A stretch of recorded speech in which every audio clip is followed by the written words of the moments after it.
It started on a bright, sun-baked Saturday morning in Oak Springs, a neat little suburb just outside of Richmond. Birds chirped in the crepe myrtles that lined the sidewalks. Sprinklers hissed across emerald lawns. To any outsider, it looked like a postcard version of American community life. But behind those trimmed hedges and white vinyl fences, something ugly was brewing. "Did you see the notice?" whispered Marlene across the street, clutching her coffee mug. She was staring at the two-story brick colonial on the corner lot, the one with the navy blue shutters and the big oak tree out front. "They're trying to force them out." Inside that house lived the Thompsons, Marcus, his wife Lieutenant Naomi Thompson, and their two kids, Isaiah and Lily. They'd moved in only 3 months earlier, full of hope. Marcus worked remotely as a software engineer. Naomi was an active duty officer in the U.S. Navy, just back from a 9-month deployment overseas. They were proud of the home they'd saved for years to buy, a place where their children could finally ride their bikes without fear of traffic or gunfire, a place they thought would be safe. But the minute their moving truck pulled into Oak Springs, the whispers began. People stared. The HOA board, all 5 members, led by a silver-haired man named Gerald Whitcomb, began scrutinizing everything: the length of their grass, the color of their curtains, even the way Marcus parked his car a few inches too close to the curb. "Standards," Gerald would say at the monthly meetings. "We have to keep our community up to standards." Marcus had brushed it off at first. "They're just nosy," he told Naomi over dinner one night, their kids coloring at the table. "Once they see we're good neighbors, it'll blow over." But Naomi, trained to read subtle tensions from years of serving overseas, wasn't so sure. "This feels targeted," she murmured. "Be careful." On that Saturday morning, the first open shot was fired. Figuratively, at least, a bright yellow notice was taped to the Thompsons' door, flapping in the warm breeze. In big black letters, "Notice OF violation. Pending HOA action." Marcus found it as he stepped out to mow the lawn. His heart thumped as he peeled the paper away. "Dear Mr. and Mrs. Thompson, the Oak Springs Homeowners Association has received multiple complaints about your property's non-compliance with community standards, including, but not limited to, unauthorized modifications to exterior landscaping, parking of commercial vehicles on the premises, excessive noise levels. Failure to correct these violations within 7 days will result in fines and further legal action, including potential removal from the premises under the HOA bylaws. Sincerely, Gerald Whitcomb, President, Oak Springs HOA. Marcus felt the paper tremble in his hands. Unauthorized landscaping? Commercial vehicles? They had none. He looked at their yard, neatly edged, shrubs trimmed. His sedan sat in the driveway, spotless. He heard a lawnmower start across the street. Gerald himself, in khaki shorts and a polo, was pushing it, glancing over with a thin smile. "Marcus, what is it?" Naomi had come to the door, hair still damp from her morning run. Wearing a Navy physical training shirt, she took the notice and read it silently. Her jaw tightened. "Is this even legal?" Marcus asked. "They're bluffing," she said, though her voice carried a steel edge. "But we're going to handle it right." From the corner of his eye, Marcus saw blinds shift in a neighbor's window. A couple were watching. He felt his stomach twist. He had grown up in a mostly black neighborhood in Atlanta. He knew the look of suspicion on white faces, but he had hoped, foolishly maybe, that here would be different, that their hard work and good citizenship would speak for itself. Naomi folded the paper carefully, like she would an official order. "I'll call them Monday," she said. "We're not letting this slide." That night, over dinner, the tension in the house was thick. Isaiah poked at his spaghetti. "Why were those people staring at us again, Mom?" he asked softly. Lily, only 6, clutched her stuffed dolphin. "Are we in trouble?" Marcus forced a smile. "No, baby girl. We're not in trouble. Some people just don't know us yet." Naomi reached across the table and squeezed his hand. She'd worn a Navy uniform through deployments in the Middle East, seen hostility on foreign shores, but this quiet, creeping hostility at home felt different, more insidious. Later, after the kids were in bed, Marcus stood at the front window, watching the glow of porch lights along the street. He could almost feel the eyes on him. Naomi joined him, slipping an arm around his waist. "They're trying to intimidate us," she said softly. "But they picked the wrong family." "What do we do?" he asked. "We document everything," she said. "Every notice, every email, every time someone harasses us. And if they want to push this," she glanced toward the folded navy dress whites in her closet, the uniform that symbolized everything she'd earned, "then I'll push back harder." Across the street, Gerald's lawnmower went silent. He stood there, wiping sweat from his brow, and gave a little nod toward their house before heading inside. The air felt heavy, charged. Marcus swallowed. "I just wanted a safe home for the kids. You gave them that," Naomi said firmly. "And nobody's taking it from us." As midnight approached, a warm summer thunderstorm rolled in. Rain began to patter against the windows, thunder low in the distance. Marcus couldn't shake the feeling that a storm of a different kind was about to break over their lives. He looked at Naomi, her steady eyes, her calm strength, and knew she was already bracing for it. Down the street, a pickup truck slowed in front of their house, headlights washing over the porch. Marcus's heart jumped. The truck idled for a moment, then drove on. He exhaled shackily. Naomi reached for his hand. "Whatever's coming," she whispered. "We face it together." Lightning flashed, briefly illuminating their faces. Two silhouettes framed in the window, a family under siege, but unbowed. And in the dark, Marcus made himself a promise. If the HOA wanted a fight, they were about to get one. By Monday morning, the summer sun had already burned the mist off Oak Springs, leaving the sidewalks glaringly bright. Naomi sat at the kitchen table with her laptop open, a mug of black coffee steaming beside her. She changed from her workout clothes into a crisp navy blue blouse, the kind she wore for official video calls. Even off base, she carried herself like an officer, upright, calm, deliberate. Marcus moved around the kitchen, making the kids' lunches. Isaiah was lacing up his sneakers at the counter, glancing nervously at the notice still taped to the fridge. Lily colored on a placemat with wax crayons, oblivious to the tension. "Did you get the board's number?" Marcus asked. "Already on it." Naomi tapped her keyboard. "There's a direct line to the HOA office. Gerald Whitcomb himself." She looked up at Marcus. "You sure you don't want me to handle this?" He hesitated. "Honestly, yeah. You're better at official sounding stuff." Naomi gave a wry smile. Perks of training in bureaucracy. She clicked dial on her laptop. The tinny ringtone filled the kitchen. Marcus stopped, listening. On the fourth ring, a voice came on, clipped, formal. "Oak Springs Homeowners Association. Gerald Whitcomb speaking." Naomi's voice turned cool, precise. "Good morning, Mr. Whitcomb. This is Lieutenant Naomi Thompson. I'm calling regarding a violation notice posted to our door on Saturday." There was a pause. "Yes, Mrs. Thompson. We've received several complaints about your property. I'd like details," Naomi said. "Specifics on these alleged violations." Gerald cleared his throat. "Well, first, the landscaping. Your shrubs exceed the permitted height. Second, there's a commercial vehicle, a van, parked overnight. And third, there have been noise complaints." Naomi's jaw flexed. "We don't have a van," she said evenly. "We drive a Honda Accord and a Ford Escape, both private vehicles. As for the shrubs, they're exactly as they were when we purchased the home. And the only noise you might have heard is my children playing in the backyard on a Saturday afternoon." Gerald's tone sharpened. "Ma'am, the HOA has bylaws. They apply to everyone equally."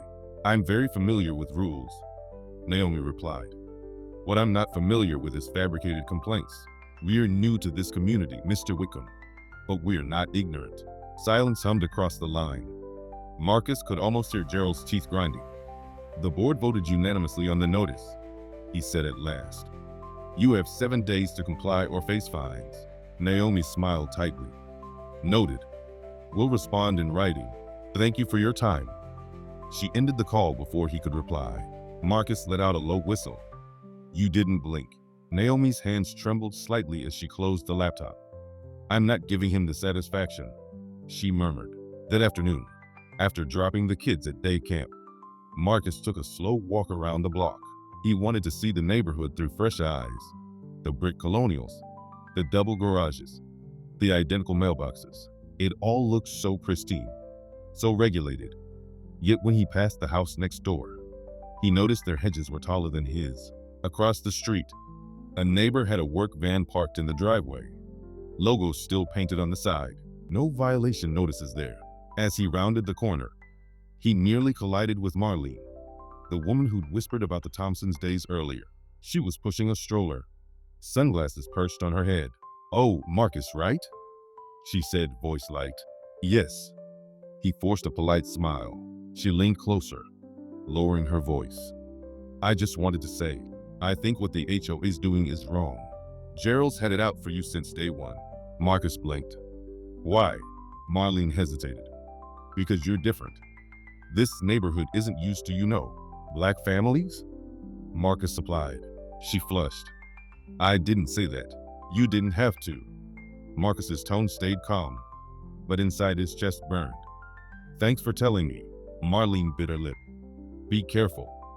Gerald can be nasty." He nodded, then walked on, the weight of her words sinking in. It wasn't just paranoia. It wasn't just his imagination. They were being targeted. Back at the house, Naomi had spread papers across the dining table. The HOA bylaws, the original inspection report from when they bought the home, a stack of printouts. She was highlighting passages, making notes. "Found anything?" Marcus asked. "Plenty." She pointed to a paragraph. "The board can't fine us without documented proof of violations. They also have to give us 30 days to remedy before legal action." They skipped straight to threats. He sat beside her. "So they're bluffing. They're trying to scare us out." She looked at him, eyes fierce. "But they don't know who they're dealing with." That evening, the first direct confrontation arrived. Marcus was grilling chicken on the back deck when he heard footsteps on the side of the house. Gerald appeared, clipboard in hand, his polo shirt neatly tucked into his shorts. He smiled thinly. "Evening, Mr. Thompson." Marcus set down the tongs. "Evening." Gerald walked slowly, eyes scanning the yard. "Nice setup you've got here. Shame about the violations." "We don't have any violations," Marcus said evenly. Gerald raised his eyebrows. "That's not what the board thinks. Maybe the board should check its facts." Gerald's smile didn't waver. "Look, Mr. Thompson, this isn't personal. We just like to keep the neighborhood uniform. Families like yours sometimes." Marcus stiffened. "Families like mine?" Gerald chuckled. "I mean new families. Adjusting to the rules." Marcus took a step closer. "We're following the rules, and if you have a problem with us, say it plain." Gerald's eyes flicked toward the back door, where Naomi had appeared, wiping her hands on a towel. She was still in her navy PT shirt, her posture straight. She gave Gerald a cool, steady look. "Everything okay out here?" she asked. Gerald shifted slightly. "Mrs. Thompson, just reminding your husband of our bylaws." Naomi came down the steps, stopping beside Marcus. "We're well aware of the bylaws. We'll be responding in writing. Until then, please stay off our property." Gerald's smile faltered. "No need to get hostile." "No hostility," Naomi said. "Just boundaries." Gerald stared at her for a beat, then at Marcus. 7 days, he said quietly. Then the board acts. He turned and walked back toward the street, clipboard under his arm. Marcus exhaled slowly. Naomi touched his arm. "Don't let him rattle you," she murmured. "I'm not rattled," Marcus said, though his heartbeat thudded in his ears. "I'm angry." They stood there as the sun dipped behind the trees, the smell of grilled chicken heavy in the air, the faint laughter of their kids drifting from the living room. Marcus realized they just crossed a line with Gerald. The polite facade was gone. War had been declared, even if no one had said the word. Inside, Naomi closed the blinds. "We're not going anywhere," she said softly. "Not now. Not ever." In the driveway across the street, Gerald paused to jot something on his clipboard, then drove away, a flash of his brake lights, then darkness. Marcus turned to Naomi. "This is just the beginning, isn't it?" "Yes," she said, "but we're ready." A low roll of thunder echoed in the distance. Though the sky was still blue, it felt like a warning or a promise. 2 days later, Marcus woke up to the sound of gravel crunching outside. He pulled aside the bedroom curtain and saw a white SUV with Oak Springs HOA compliance magnets on the doors parked across the street. A man he didn't recognize was snapping photos of their house with a digital camera, methodically moving from one angle to another. Marcus's stomach clenched. It wasn't even 8 in the morning. Naomi, still in her navy blue running shorts, came up behind him. "What is it?" "They're photographing the house," Marcus muttered. "This is harassment. Get your phone," she said calmly. "Record it." Marcus grabbed his phone and stepped onto the porch. "Excuse me," he called. "Can I help you?" The man looked up briefly, expression unreadable. "Compliance inspection," he said flatly. "Documenting violations." "What violations?" Marcus demanded. "I don't answer questions," the man replied. He snapped another photo of the shrubs and turned away. Marcus's voice rose. "This is private property." Naomi appeared at his shoulder, phone already up, filming. "Sir, please state your name and show ID," she said clearly. "You're on camera." The man hesitated, then muttered something under his breath and retreated to his SUV. He drove off without another word, leaving a thin cloud of dust. Marcus lowered his phone, chest tight. "They're escalating." Naomi kept her phone up a moment longer, making sure the license plate was visible before she stopped recording. "Good," she said quietly. "Let them. They're building our case for us." Later that morning, Marcus sat at his desk trying to work, but his mind kept spinning. Every time he glanced out the window, he half expected another car, another stranger. His inbox pinged with an email from Gerald Whitcomb. Subject: Notice of additional violations. Dear Mr. Thompson, please be advised that further non-compliance has been documented regarding your property. Failure to remedy these issues by the stated deadline will result in fines and possible legal action, including, but not limited to, eviction proceedings under the HOA's authority. Sincerely, Gerald Whitcomb, President, Oak Springs HOA. Marcus stared at the screen. Eviction. The word hit like a slap. They didn't even rent. They owned their home. The HOA didn't have that kind of power. Did they? Naomi came into the room, holding her own phone. "Marcus, look at this." She showed him a neighborhood Facebook group. Gerald had posted a long message about community standards and protecting property values, with a not-so-subtle dig at new homeowners who disregard our bylaws. In the comments, a handful of neighbors chimed in agreement. Others stayed silent. Only one person, Marlene, had left a mild defense. They seemed like nice folks. Her comment had already been buried by replies. Marcus felt heat rising in his chest. "They're poisoning the neighborhood against us." Naomi's face hardened. "Then we stopped playing defense." That afternoon, Naomi went to the base legal office where she had contacts. She came back with a folder of notes and a list of pro bono lawyers specializing in housing discrimination. "We're not alone," she told Marcus. "This isn't the first time an HOA has tried this." In the evenings, after the kids were asleep, they compiled their evidence. Photos, videos, every notice and email. Naomi's Navy training showed. She created an organized binder with tabs, a timeline, and cross-references to the HOA bylaws. But the harassment kept coming. One night at 10 p.m., a noise complaint notice was shoved under their door. No envelope, just bold letters. Quiet hours violation. Marcus had been reading bedtime stories to Lily at the time. The next morning, their trash can had been tipped over and left sprawled across the driveway. Naomi found a scribbled note inside. "You don't belong here." Marcus's hands shook as he read it. "This is racist," he said flatly. "They're not even hiding it now." Naomi's voice was low but steady. "Good. That makes it easier to prove." On Wednesday, they decided to attend the HOA's public meeting. It was held in the community center, a low, beige building with folding chairs and a faint smell of coffee. They arrived early, dressed neatly. Naomi wore a dark blazer over her blouse, Marcus a button-down shirt. As they walked in, the room felt slightly quiet. A few people glanced up from their conversations. Gerald sat at the front behind a long table, flanked by 4 board members. He smiled, thin as paper. "Mr. and Mrs. Thompson," he said. "Here to discuss your violations?" Naomi's chin lifted. "Here to listen to the board's process," she said, "and to exercise our rights as homeowners." The meeting began with routine matters: landscaping budgets, pool hours. Marcus sat stiffly, listening to Gerald's voice drone. When the agenda reached new business, Gerald cleared his throat. "Now," he said, regarding the property at 412 Oak Lane. He glanced at them meaningfully.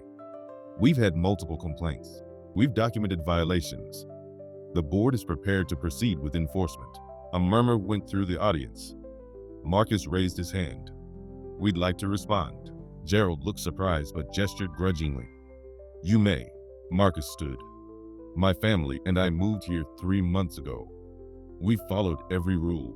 We've mowed our lawn, maintained our shrubs, parked our cars exactly where allowed. Yet we've been targeted with repeated notices, fabricated violations. This is harassment." Naomi rose beside him.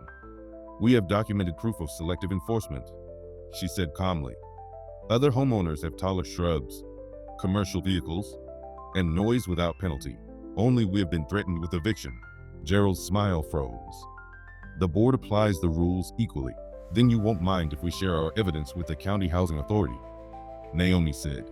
Her voice was quiet but carried through the room. "And with the Navy's legal affairs office." A ripple of whispers moved through the chairs. One board member, a woman with short blonde hair, shifted uncomfortably. Gerald's knuckles whitened on the table. "Mrs. Thompson, there's no need for threats." "No threats," Naomi replied. "Just facts." They sat down. The meeting moved on, but the tension hung thick. Marcus felt the weight of eyes on them. When the meeting adjourned, a few neighbors hurried out. Marlene approached quietly. "Good for you," she whispered. "He's been running this place like a dictator for years." Naomi thanked her. As they walked to their car, Marcus saw Gerald watching them from the doorway, his expression dark. Back home, Naomi hung up her blazer and exhaled. "That shook him," she said softly. "Maybe," Marcus replied. "Or maybe it just made him madder." 2 nights later, they got their answer. Marcus was woken by a loud knock at 11 p.m. He opened the door to find a uniformed security guard from the HOA's contracted company. "Sir?" the guard said awkwardly. "We've received reports of a party here. Noise complaints." Marcus looked around the quiet, dark house. "A party? My kids are asleep. Just doing my job," the guard said. "I have to file a report." Naomi appeared behind Marcus, hair tousled from sleep. "What's your name?" she asked, her voice calm but sharp. "Derek," the guard said. "Ma'am, I'm sorry. I don't want trouble." Naomi studied him for a moment, then nodded. "Thank you, Derek. We'll be noting this incident as well." He gave a faint nod of apology and left. Marcus closed the door and locked it. "This is insane." Naomi's eyes were hard. "They want us gone before the 7 days are up." Marcus rubbed his face. "Then maybe it's time we show them exactly who they're dealing with."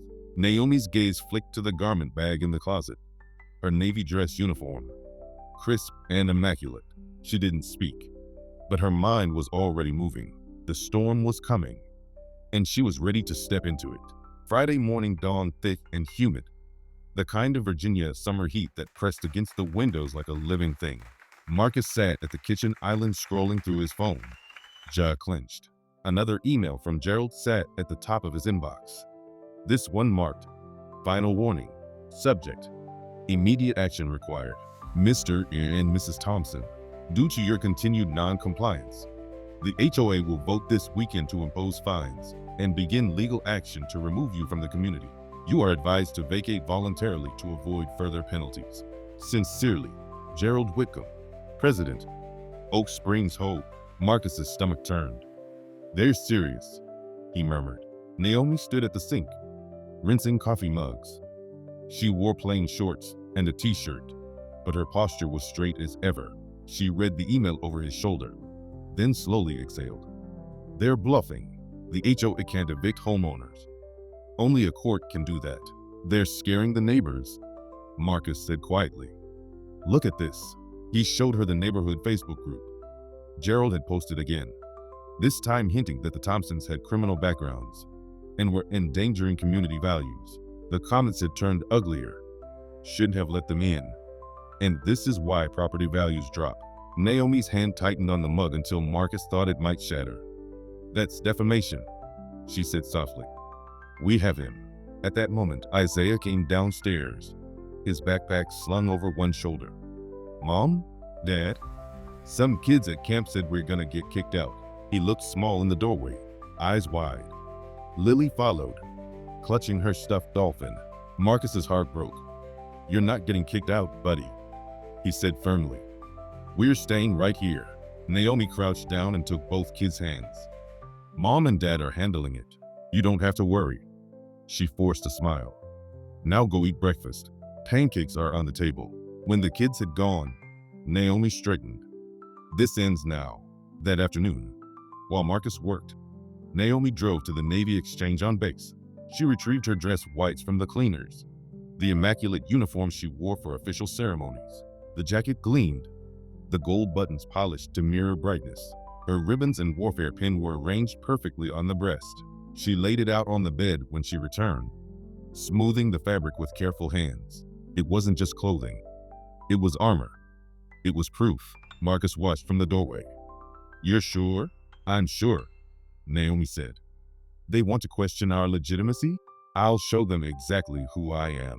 That night, they prepared. Marcus scanned the bylaws one last time. Naomi printed copies of every notice, every email, every Facebook screenshot. She slipped the papers into a navy blue binder. On the cover, she taped a photo of herself in uniform, standing on the deck of a destroyer at sea, a reminder to them and to herself of what she'd already survived. Saturday morning dawned clear but tense. Naomi dressed slowly, buttoning her uniform jacket, straightening the collar. Marcus helped pin her ribbons, his fingers steady despite the tremor in his chest. When she turned to the mirror, she looked every inch the officer she was. Poised, powerful, unshakable.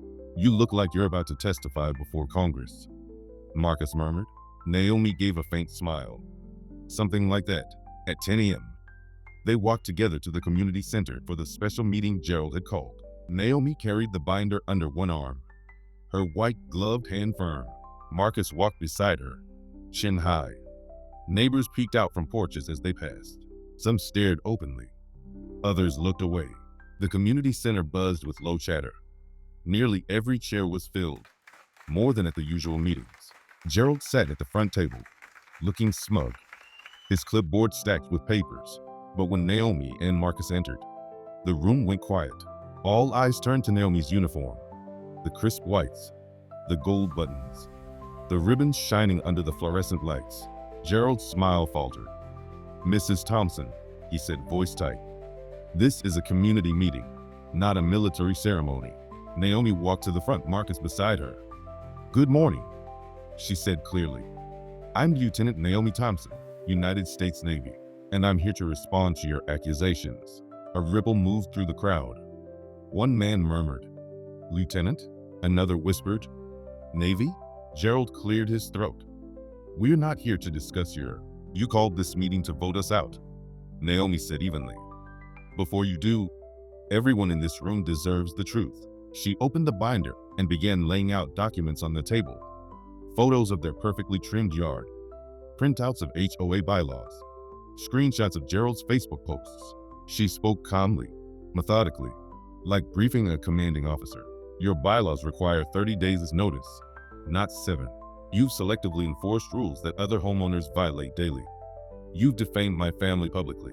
She lifted the Facebook printout. This post accuses us of criminal backgrounds. That is a lie. I hold a top secret security clearance.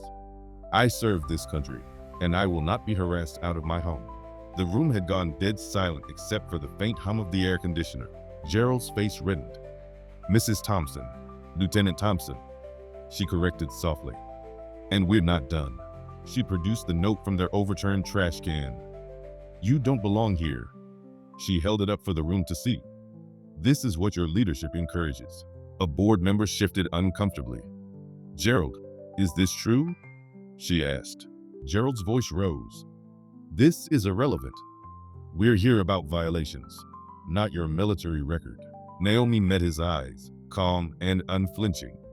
You're here because you don't want my family in this neighborhood, but we're not going anywhere. We own our home. We follow the rules. And if you continue this harassment, we will file complaints with the County Housing Authority, the State Attorney General, and the Navy Legal Affairs Office. Every one of your actions will be investigated. The silence stretched. Someone at the back clapped once, sharply, then another. Soon the room filled with hesitant applause. Marlene stood up. This is wrong, Gerald. She's right. Naomi didn't smile. She simply closed the binder. We're staying. This meeting is over. Gerald sat rigid, gripping his clipboard. He opened his mouth, but no words came out. Marcus took Naomi's hand. Together they turned and walked out of the room. Neighbors parted silently as they passed. Some nodded. Others avoided their gaze, but the tide had shifted. Outside, the sun blazed. Marcus exhaled slowly. You just dropped a bomb in there. Naomi adjusted her gloves. No, I just told the truth. Across the parking lot, Gerald stood in the doorway, staring after them. His face was pale, his jaw clenched. Marcus recognized the look, a man who had just lost control. Naomi opened the car door. It's not over, she murmured. But now, they know who we are. Marcus smiled faintly. Now they do. As they drove away, the binder lay on Naomi's lap like a shield. The gold on her uniform caught the sunlight, gleaming. For the first time in weeks, Marcus felt a flicker of hope. But deep down, both of them knew Gerald wasn't finished. He'd just been wounded, and a wounded man can be dangerous. Back at home, Naomi hung her uniform carefully in the closet. She touched the fabric once, as if drawing strength from it, then turned to Marcus. We stay alert. We keep documenting. This isn't over. Marcus nodded. Outside, a storm cloud gathered on the horizon, dark against the blue. The air felt heavy, electric. Inside the house, their children played in the living room, oblivious to the drama. For a moment, Naomi watched them and thought of every family she'd seen overseas living under threat, clinging to their homes. She'd promised herself that her own children would never feel that way here, and she wasn't about to break that promise. The storm was moving closer, but so was their resolve. The weekend after the HOA meeting felt like the eye of a hurricane. Still, tense, but humming with unseen energy. For the first time in weeks, Naomi and Marcus could walk the block without the usual whispers. Neighbors who had previously averted their eyes now offered polite nods. A few even stopped to say hello. Marlene from next door brought over banana bread as an apology for not speaking up sooner. But under the surface, Naomi could feel it. Gerald wasn't done. He'd lost the public vote, but people like him didn't retreat. They regrouped. Monday morning proved her right. Marcus opened the mailbox and found an official-looking envelope stamped Oak Springs HOA Enforcement Action. He tore it open at the kitchen counter. Notice OF fine $2,500 due to non-compliance with community guidelines. A fine has been imposed for excessive lawn decoration, unauthorized signage, disorderly conduct at HOA meeting. Marcus's hand shook. Disorderly conduct? Naomi took the letter and read it slowly. They're retaliating, she said flatly. By lunch, Gerald had posted another message in the Facebook group, framing the Thompsons as disruptive and potentially dangerous. He hinted they were using military status to intimidate the board. The comments were a mix of support and suspicion. Some neighbors were still with them. Others, perhaps scared of Gerald's power, began echoing his lines. Naomi pushed the laptop away and rubbed her temples. This is textbook escalation. He's trying to provoke us. Marcus set down his coffee. So what do? We can't just keep taking it. Naomi glanced at the binder. Their evidence pile, now thicker than ever. We don't. We counterattack. That evening, after the kids were asleep, Naomi spread documents across the dining room table like a general plotting a campaign. Marcus sat opposite, taking notes. First, she said, we file a formal complaint with the County Housing Authority. Second, We notify the State Attorney General's office about discriminatory harassment. Third, we inform the Navy Legal Office. If Gerald thinks my service is a shield, he's right. But it's also a sword. Marcus scribbled furiously. And the fines? Naomi smiled coldly. We dispute them. In writing. Certified mail. They'll have to justify every penny in court. She clicked open her laptop and began drafting emails. Her tone was calm but precise. Every line a bullet fired. By midnight, they'd sent 3 complaints, 1 dispute letter, and copied a lawyer friend from Marcus's old job who specialized in housing law. They'd also printed fresh copies of the Facebook posts, highlighting every defamatory line. Marcus leaned back in his chair. You know this might get ugly. Naomi closed the laptop. It's already ugly. But I'm not scared of Gerald Whitcomb. 2 days later, Marcus came home to find a county code enforcement officer taking pictures of their front yard. The man, sunburned and weary looking, explained he'd received an anonymous tip about improper landscaping. Naomi stepped outside in her navy t-shirt, crossing her arms. We are fully compliant, she said evenly. Would you like to see our HOA-approved landscaping plan? The officer blinked, surprised, then nodded. Naomi handed him a copy from the binder. After a quick glance, he sighed. You're fine. I'll close the case. As he left, Naomi spotted Gerald watching from his porch, arms folded. Their eyes met across the street. He smiled, not a friendly smile, but the tight-lipped smirk of a man who thought he still held the upper hand. Marcus joined her at the door. He's trying to break us, he muttered. Naomi's jaw clenched. Let him try. That night, Naomi posted her own message in the Facebook group. It wasn't angry. It wasn't defensive. It was professional, measured, and devastating. Good evening, neighbors. We'd like to clarify some misinformation.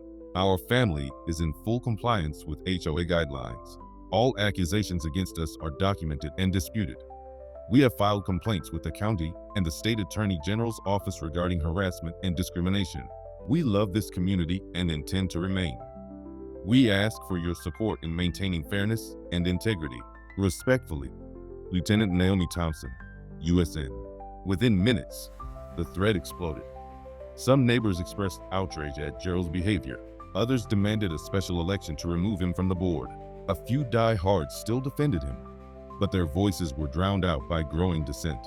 Inside his house, Gerald slammed his laptop shut.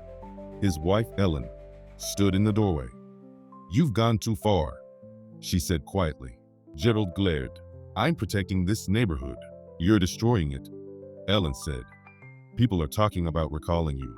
They won't, Gerald snapped. They're scared of me, but for the first time, Ellen saw doubt in his eyes. By the weekend, Naomi's efforts began to bear fruit. A county housing investigator called to set up an interview. A Navy legal officer emailed, requesting copies of all documentation. Even the local newspaper reached out, saying they'd received multiple tips about potential HOA harassment of a military family. Marcus read the email aloud, incredulous. They want to do a story. Naomi sat very still. Not yet, she said. We're not done.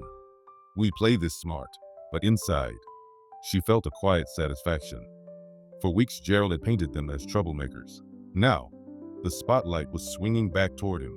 That Saturday evening, they grilled burgers in the backyard. The kids played on the grass, chasing fireflies. For a few minutes, life felt normal again. Marcus handed Naomi a plate and smiled faintly. You're amazing, you know that? Naomi laughed softly. I'm tired, she admitted, but we're not victims. Not anymore. The sky darkened to deep indigo. Crickets chirped.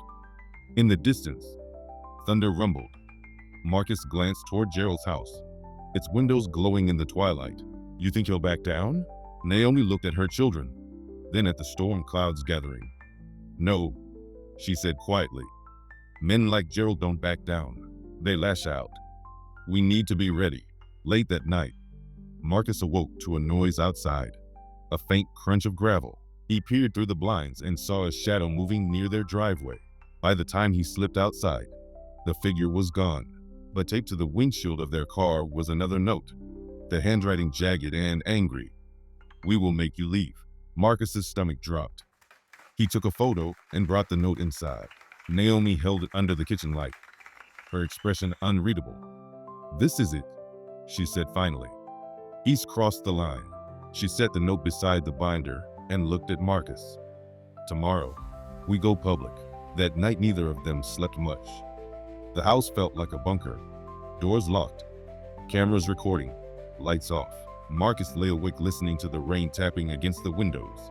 Beside him, Naomi's breathing was steady but shallow, like a soldier on the eve of battle. She reached for his hand in the dark. "We're not going to lose," she whispered. Marcus squeezed back. "I know." Somewhere outside, thunder rolled again. The storm was almost here. The next morning, Naomi woke before dawn. She brewed coffee, sat at the kitchen table, and drafted a statement for the local news. Every word was precise, every fact documented. She attached photos, screenshots, even a copy of her service record. She read it aloud to Marcus, her voice steady. "This isn't just about us," she said quietly. "It's about every family who's been bullied by people like Gerald. If we stand up now, maybe it won't happen to the next one." Marcus looked at her, pride swelling in his chest. "Let's finish this," he said. Outside, the first rays of sun broke through the clouds. The storm had passed in the night, but the air still felt charged. Electric. A day for revelations. A day for truth. Naomi clicked send. The counterattack had begun. The morning felt like a drumbeat under Naomi's skin. Every movement she made, pouring coffee, tying her hair back, pulling on her uniform, had a deliberate, practiced precision. Marcus watched her from the kitchen doorway. She wasn't just getting dressed. She was armoring up. The navy blues hugged her shoulders, her ribbons gleaming faintly in the soft morning light. "You sure about this?" Marcus asked quietly. Naomi fastened the last button. "It's time," she said. "If Gerald wants a public fight, he's going to get one." The kids sat at the table, wide-eyed. "Mommy, are you going to work?" the youngest asked. Naomi crouched, smoothing her daughter's hair. "Not today, baby. Today, I'm going to tell the truth." By 9 a.m., Marcus had set up the tripod and camera on the porch. Naomi stepped outside, the navy uniform a splash of deep blue against the pale gray sky. She took a breath, squared her shoulders, and faced the camera. "My name is Lieutenant Naomi Thompson," she began, her voice steady, but carrying the weight of weeks of frustration. "I've served my country for over a decade. I've deployed twice. My family moved to Oak Springs because we wanted a safe, welcoming community to raise our children. Instead, we've been subjected to harassment, fines, and intimidation by our Homeowners Association president, Gerald Whitcomb." She held up the binder like evidence in a courtroom. "Here is every notice, every message, every baseless accusation filed against us. We have filed complaints with the county, the state attorney general, and the Navy legal office. This is not just about us. This is about any family that's ever been bullied out of a neighborhood because they don't look like everyone else." Marcus watched her from behind the camera, goosebumps rising on his arms. She looked like she belonged at a press briefing, not a front porch. When she finished, she stepped closer and spoke directly to the lens. "We will not be leaving Oak Springs. We will not be silenced. And we will not be intimidated." Marcus clicked stop. "That," he whispered, "was perfect." Within an hour, the video was uploaded to Facebook, YouTube, and sent directly to the local news station. Marcus hit refresh on the page and watched the numbers climb. Views, shares, comments, dozens, hundreds. Neighbors began stepping outside, phones in their hands. Across the street, Gerald stood at his mailbox, scrolling furiously. His face went pale. By noon, Naomi's phone buzzed nonstop. Reporters were calling.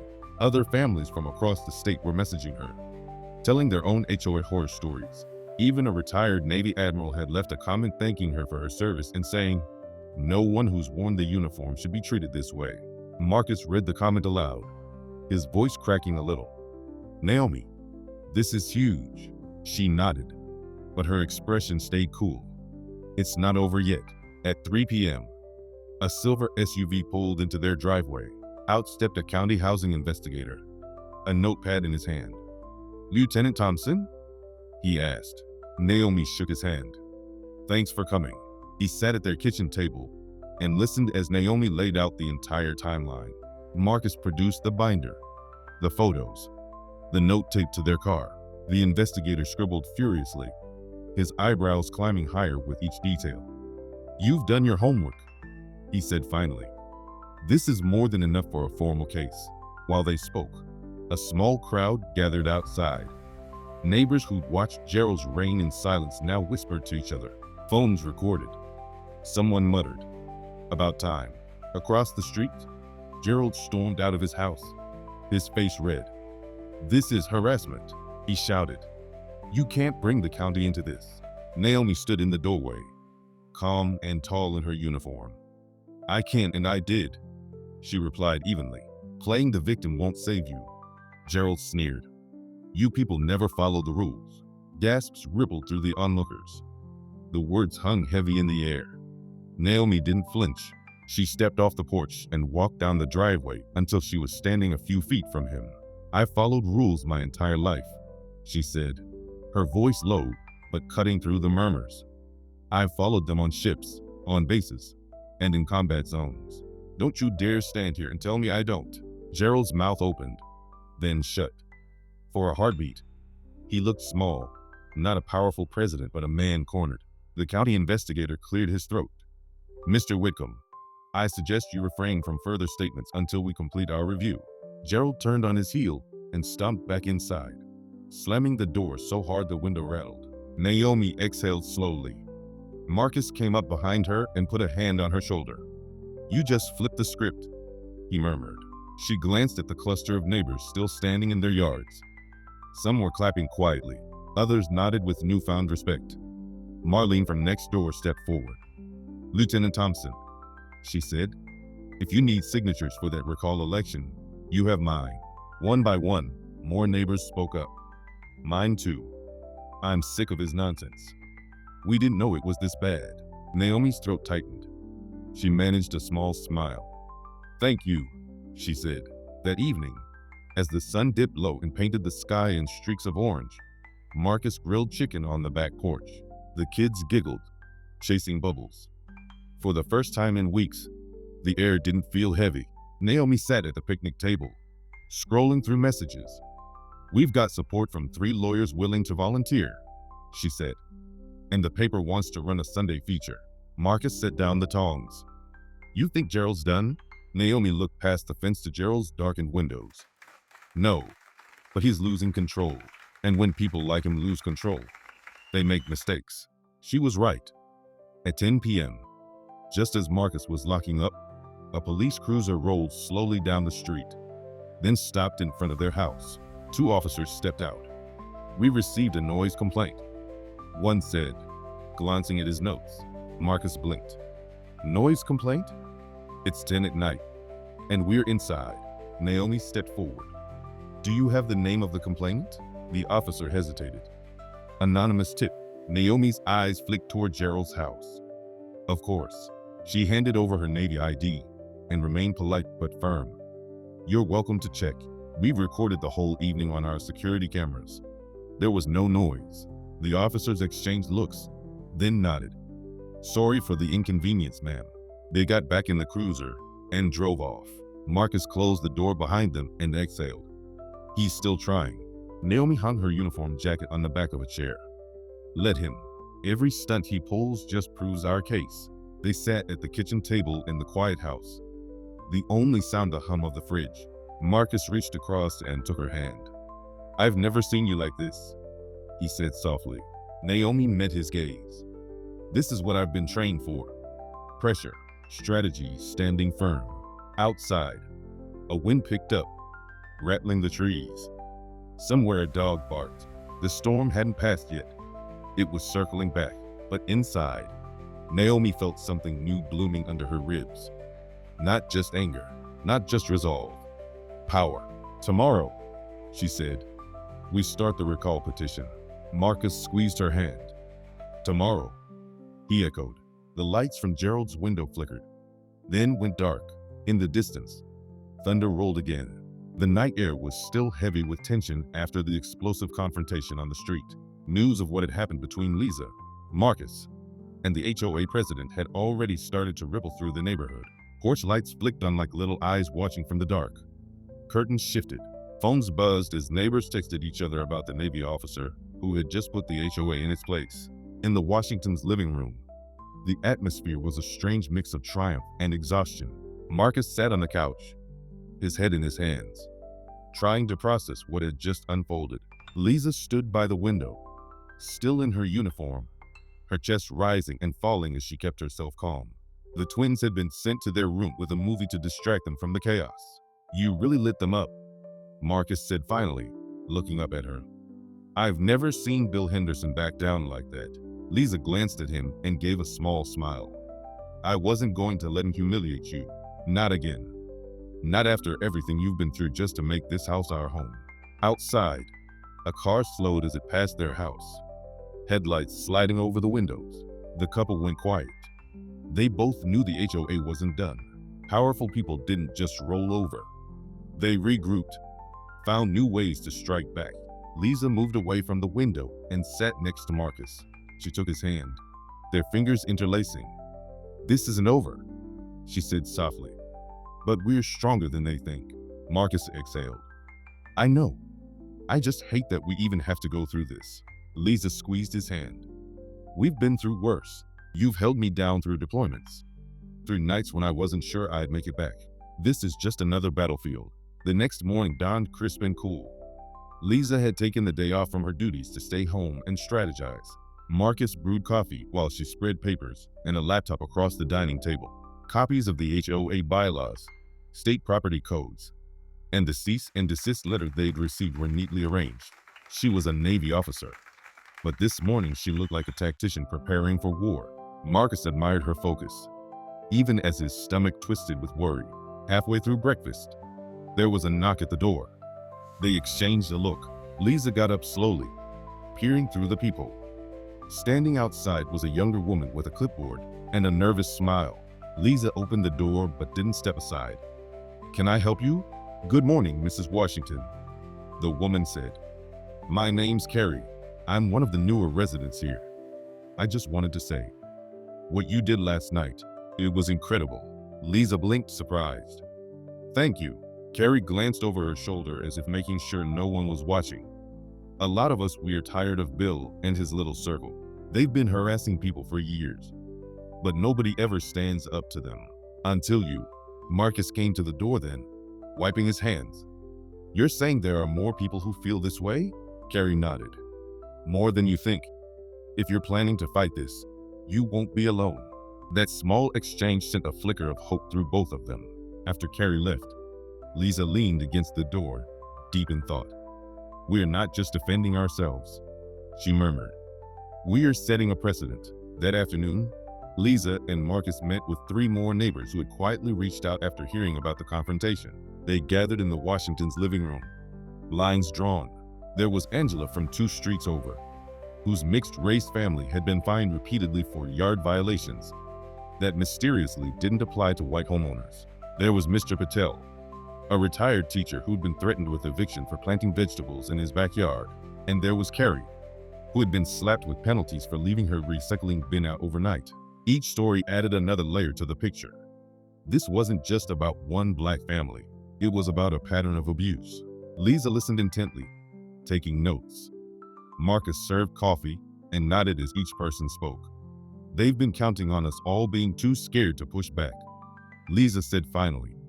"But if we stand together, they won't be able to single anyone out." Angela's voice shook as she spoke. "Bill's friends.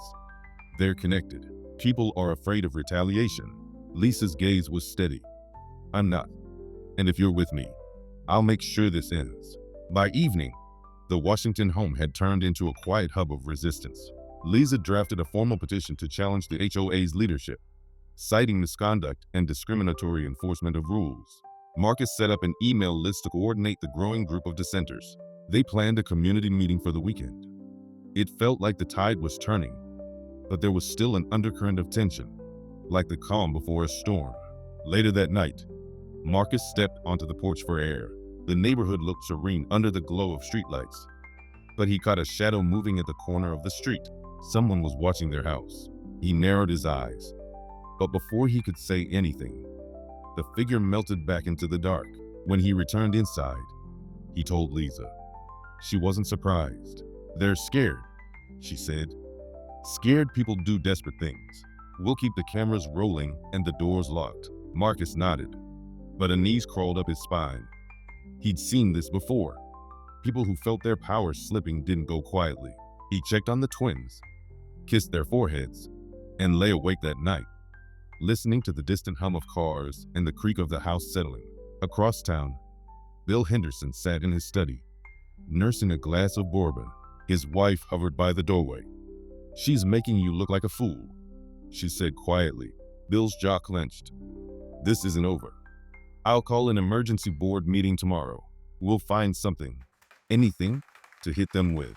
His wife hesitated. "Be careful. People are starting to talk." Bill's eyes hardened. "Let them talk. I built this community. I won't let some outsider tear it down." Back at the Washingtons' home, Lisa finally changed out of her uniform and into sweatpants. She sat beside Marcus on the couch, resting her head on his shoulder. For a moment, they were just a married couple again, exhausted but together. "We're making progress," she whispered. "I can feel it." Marcus wrapped an arm around her. "Yeah, but it's going to get worse before it gets better." She nodded against him. "Then we'll be ready." Outside, a light rain began to fall, pattering softly on the roof. The sound was soothing, but it couldn't drown out the electric tension in the air. Somewhere in the neighborhood, plans were being made. Plans to silence them, to push back. But inside the Washingtons' home, another plan was forming, stronger and steadier. The battle wasn't over.